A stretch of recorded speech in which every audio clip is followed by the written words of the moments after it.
3, 2, 1, action. Welcome to Envision Festival 2020, Nahko Bear. How's it going? All the people! Yay, we're here. We made it. So, rumor has it you jumped out of a plane here. That's how you landed into Envision Festival. Can you tell us about that? That was. I'm pretty much done. I couldn't just go home now, right? And retire, because that was all time for sure. I didn't know that was going to happen until 20 minutes or so before I went, and it was pretty epic entrance. And then when we jumped out of the plane, there was a huge rainbow, and I think I know now what it means to be a Care Bear. So that's cool. Yeah. So you just landed on the beach. You made the decision 20 minutes beforehand that you're going to jump out of this plane? James, Yeah.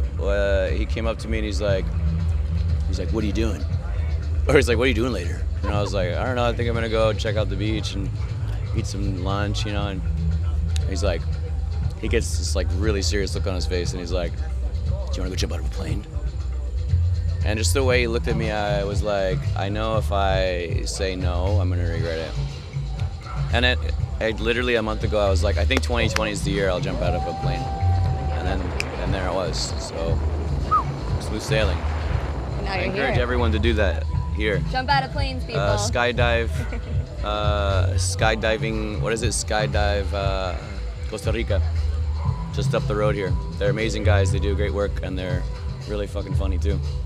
Yeah. Well, I jump on the plane. He's like, okay, buddy. What'd I tell you? What you gonna do? He's like, I'll give you 2 taps. You go like this. And then he goes, if you don't smile, you're gonna look stupid. He's like, if you don't smile, you're gonna look like this. He's like, I want a bigger smile. So I was like, it was awesome. The most expansive smile ever, Yeah, right? I think that's what I want to do before every show. Just land onto the stage. Yo, guaranteed. Parachute. Yeah, fly in. Why not? Let's do that. New goals. Yes, 2020. Big time. Yeah. So you have your tour right now, and it's called Take Your Power Back. Yeah. What inspired you to name it this? So many things. Big life shifts. I had a whole list of different titles for the album and for the tour, as I was the last couple of years, as I was putting together all the music and putting together sort of the storyboard of the next chapter, of everything for us. Take Your Power Back sort of kind of won over everything, There are some really great choices as well, it's like I like to stay competitive within myself, to make sure I'm actually getting the right thing. And but Take Your Power Back ended up maintaining the first place position, and I'm glad it did, because it really does encompass the whole book of the music and sort of the message of the tour, and always a continuation of everything that we've done before, so yeah. So with this new album, you're dropping singles, correct me if I'm wrong, but you're doing it based on the Lunar Calendar. Yeah. What inspired you, or just your reasoning behind, I'm going to do this on every new and full moon? Yeah. Well, I think a lot of people fuck with astrology on the low, especially, it feels as though these days, a lot of the times, people are always talking about it, even if they're not trying to talk about it. It's far more kind of acceptable as a thing, I guess, And when we were in this brainstorming of what could be creative ways to release new music, it was the first idea, Our team was like, yo, this makes totally the most sense, And for me as a writer, it gives me the opportunity to vibe off of astrologers and shit, to read up on what people are saying and then sort of devise my own intention, and also to pull from the song we're gonna put out. So whether it's a new moon or a full moon, and like whether it was in like Spices today or Aquarius last time, I can pull from the song itself and the readings, and then create my own thing. And it was fun for me, you know, because I already think about that shit like, you know, on my own, and I kind of assumed most folks that listen to the music at least somewhat, you know, look into that kind of stuff. So it's been pretty fun. Yeah. Well, thank you for sharing on that. My next question about that is, with the new moon, a lot of people do new moon intentions. Is that something you bring in when you put out these songs on the new moon, or even create them for the new moon? Yeah. So anytime that we put it out on a new moon, I'll write it out and share that with people. So today, I also shared mine today as well. But yeah, it's been pretty cool, like to consider the song and then consider the intention and sort of like be able to mold them together into like something that makes sense to offer to people, to say like, here's my thing, and like, what do you think? What's yours? You know, I think it gives everybody the opportunity to kind of like get creative as well, you know, because you know, you could be like, my intention this new moon is to like eat more broccoli and to 3 times a day and to call my mom, which are great intentions to have, by the way. Veggies, right? Yeah, that was for me especially. Yeah. Now you're healthy. Yeah. broccoli mostly. All the broccoli. So you performed at Envision Festival 6 years ago. Yeah. And now you're back headlining the 10-year anniversary. Besides being back to headline the 10-year anniversary, is there anything that you want festival goers to experience with the Medicine music, or even tonight's performance? I mean, all the feels, right? Everyone has a different reason for being there, and everyone will have a different experience. My job is to create a container that feels epic and safe and exciting and mesmerizing, and pushes people's entire beings to like just open up and be with us in that experience. It's wild, you know, like everyone's going through different things at that exact moment that you're feeling something of a song, and we're like pushing out at you and you're giving it back, and like so, you know, it's a collaborative effort, you know, like, you know, I don't see a lot of people sitting around and like, you know, not experience it. Even if you're closing your eyes, you know, like standing still, you know, yeah, I don't know. I don't know what to say else about that, you know. It's like, it is what it is, you know. It's an experience, you know, and it's the end. Thank you. Great story. Next question. So you wrote Lifeguard 10 years ago, and why now? Why release it now rather than 10 years ago? Well, it wasn't time, I suppose, 10 years ago. And, you know, I try not to ever throw a song away. And so that was sitting in the archives for a while. And as we were kind of hashing out ideas, that it's such a simple song, you know, and I brought that forward when we first started pre-production, and I was like, yo, this track's fun, you know, and it's simple, and it's like fun to play, and it reminds me of the end scene of Truman Show. It's big facts right here. End scene of Truman Show where he's like, you know, he's in the storm, and he's like, remember? Yeah. And he's like afraid he's gonna die, like his dad in the sailboat in the storm, and it's kind of like the chorus, and he's like, Chaos. yo, big time. And then you know, he kind of like the storm settles, and he's like, you know, he conquered his fear, and then he hits the wall, and he's like, what? You know, yeah, and he gets off and he walks down and he goes up the stairs, opens the door, and then Ed's like, Truman. Remember that? Yeah. Bro, that was all time. that makes me think of it all the time. Like that's my feeling when I play that song. That's hysterical. Yo, right? I know, it's so weird. My mind's so nerdy. But yeah, why not? You know, better late than ever, really. You know, so it just felt appropriate timing. Well, great. We're glad that it's here. Glad that you didn't throw it away. The other song that we released after that, Slow Down, also same 10-year-old song. Okay. Yeah, so, you know, I've got such a back catalog of stuff. It's like, as well as new things, it's like you molding them together. It doesn't change over time, really. You know, the message, at least from it. You know, and my feelings towards the song are probably even more so now than they were before. You know. I feel that when like we're in the crowd and we hear those songs, like even though they're written so long ago, it's like they're for now. Like they're relatable now. Yeah. It's probably the thing too, is like it wasn't ready to go like that before, and now it's like, okay, I'm ready. Like, use me now. Okay. So during your concerts and on social media, you speak on doing the work and making this movement move.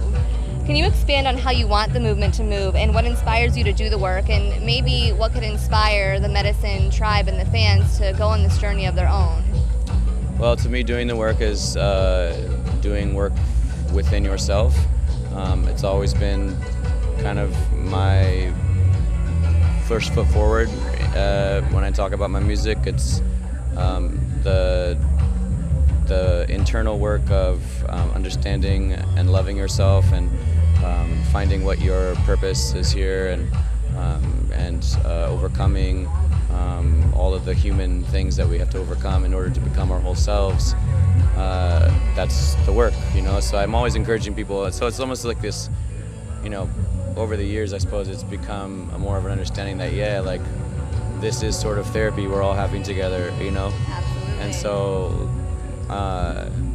coming from that angle, I can consider it, you know, a big counseling session we're all having at the same time, you know.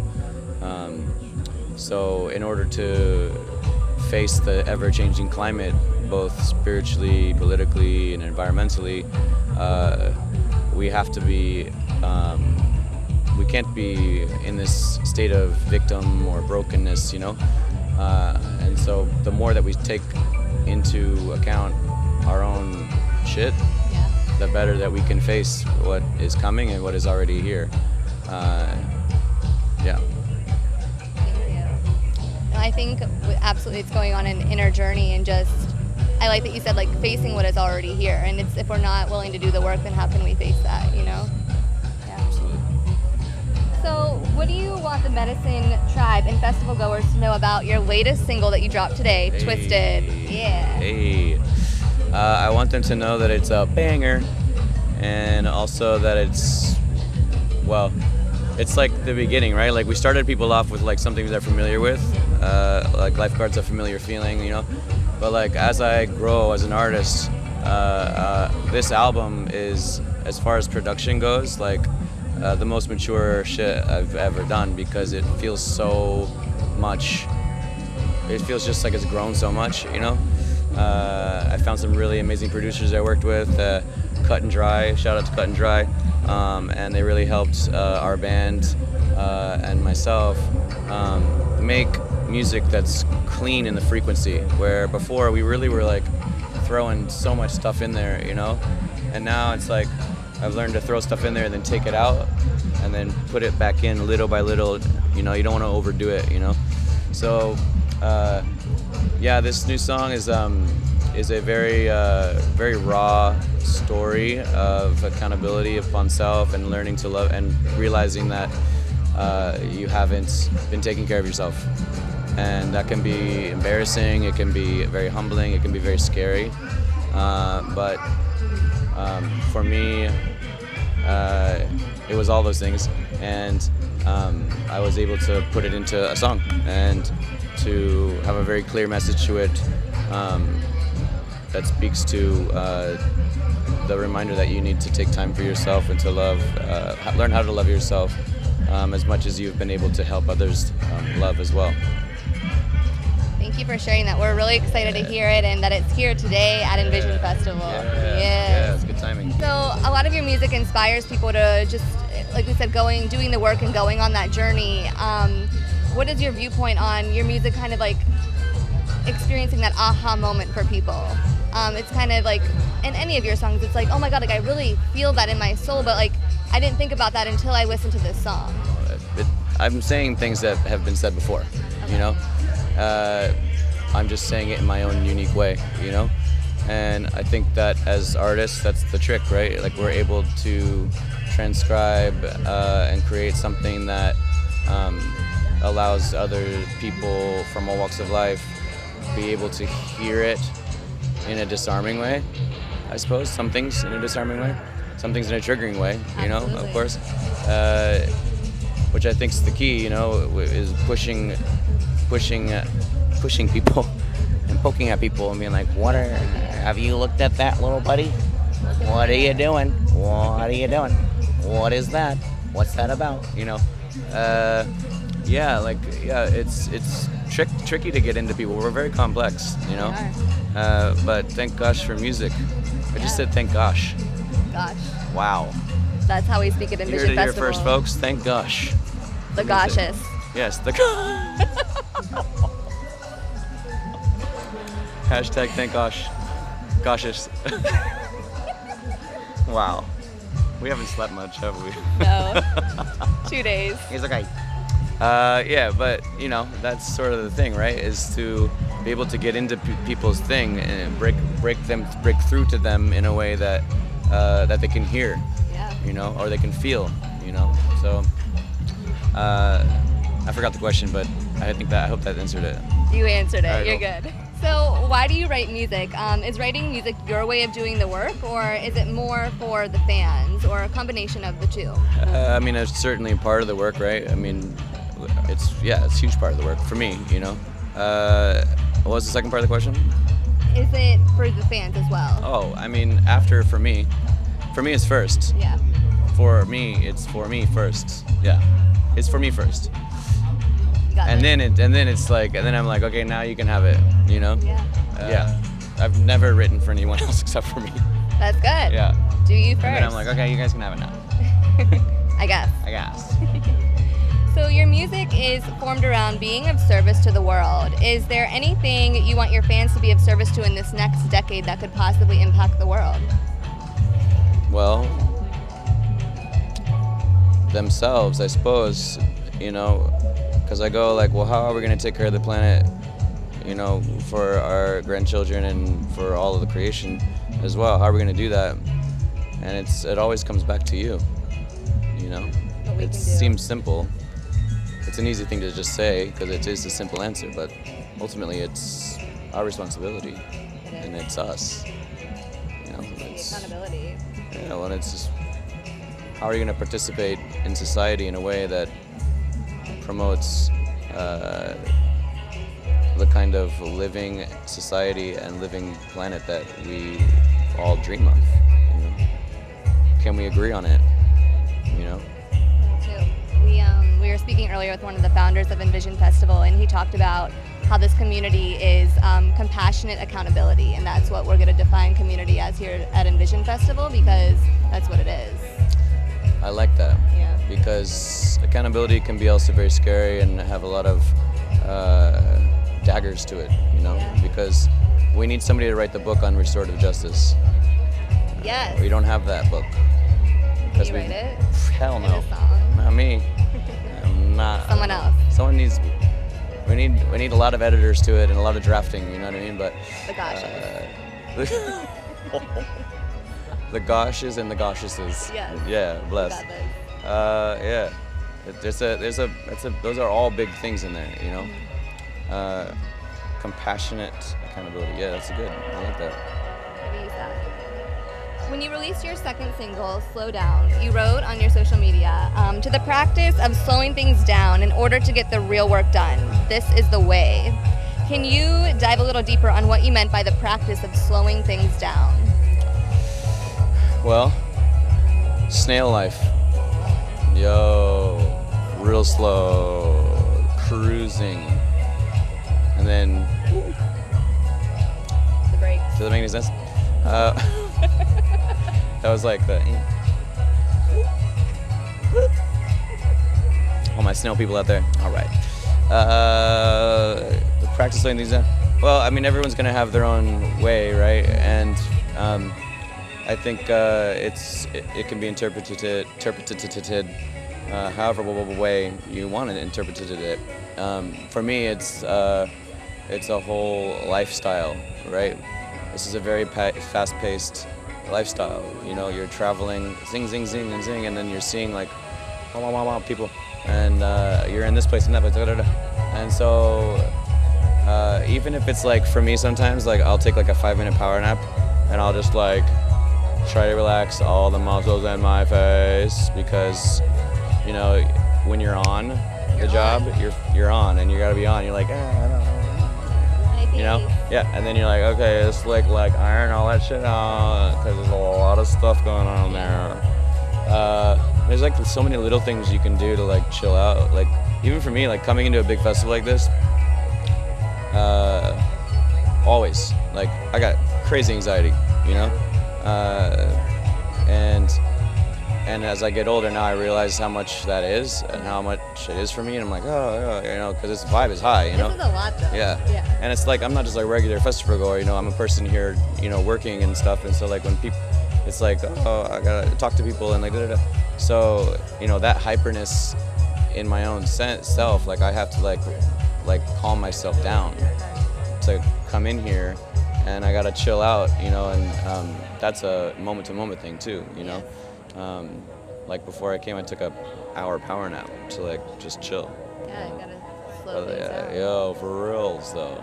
Yeah, dog. Yeah, because it's easy to go hard, and I've gone hard many times, you know. Yeah. Now for me, I'm like, all right, I'm just gonna keep this casually cruising so that I don't burn out. Yes, number one. And you know, and that I don't get cranky.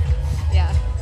Well, I mean, I feel like even like being cranky, like that's being unkind to yourself and to others. It means so, you're really tired. Yeah. You know, you need, yeah. So we are at Envision Festival. We Bro. don't sleep here.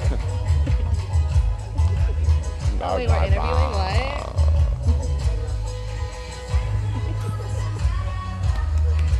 So I have a personal question. Yeah. In your song, Love Letters to God, you have a lyric that sings, and it's crazy how we wear our ceremony.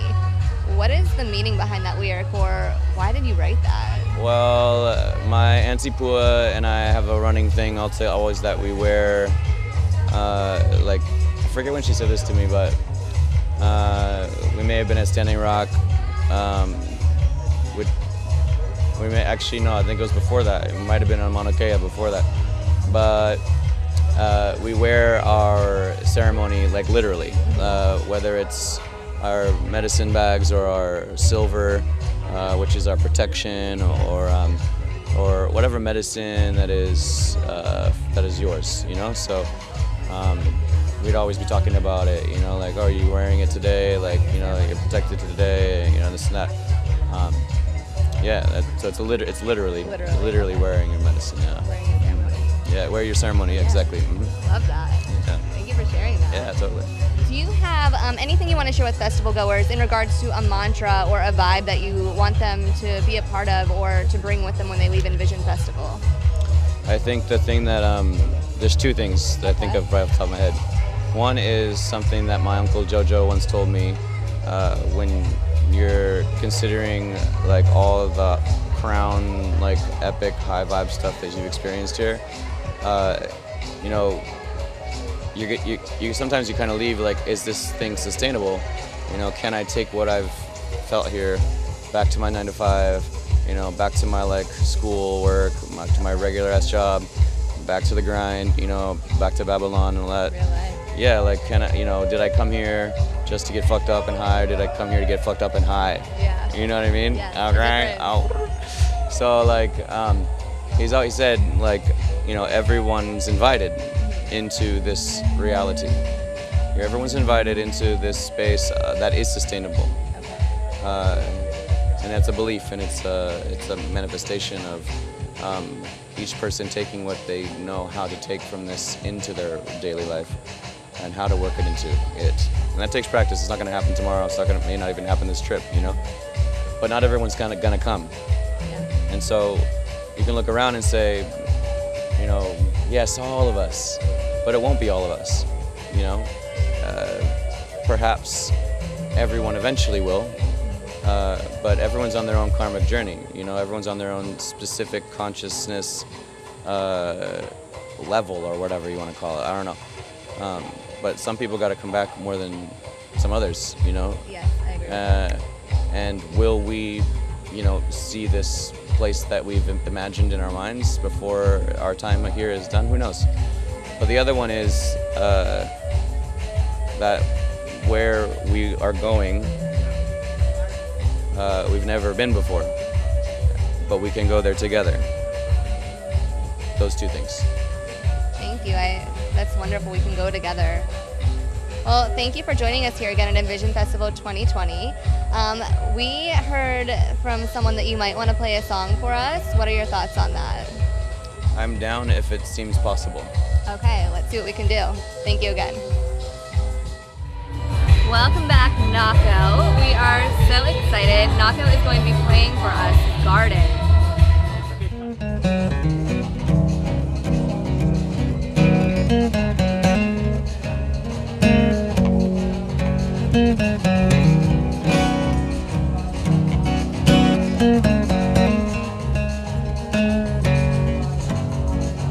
Miles and miles, the tongues of the ocean, tarmac and teenage tears.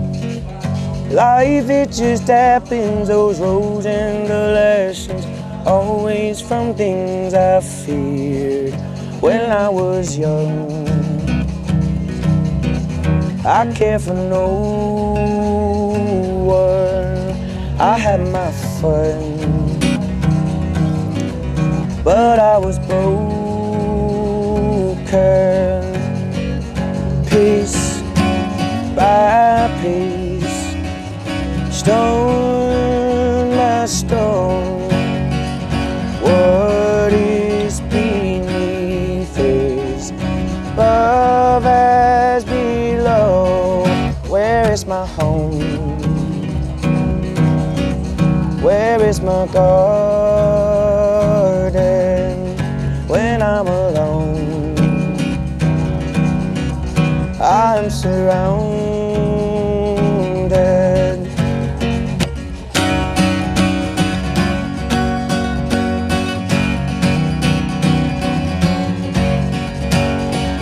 Love with condition, a family tradition, don't make it right or wrong. Now for the reverse of pain to you endured, you were the strongest one when you were young. Life was a struggle, no one would come to ease the trouble. Piece by piece, stone by stone, what is beneath is above as below. We'll build a home, we'll grow a garden when we get old. Will we stay open?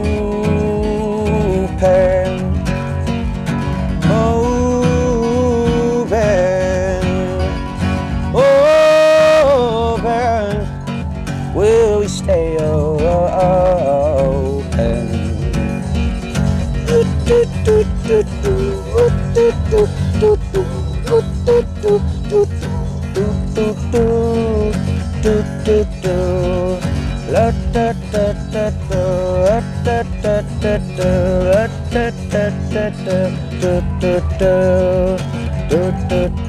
You are my home, you are my garden when we get old. Will we stay open?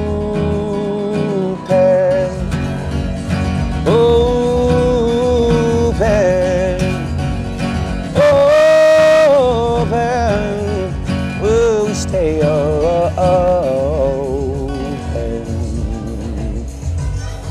Yeah. Thank you.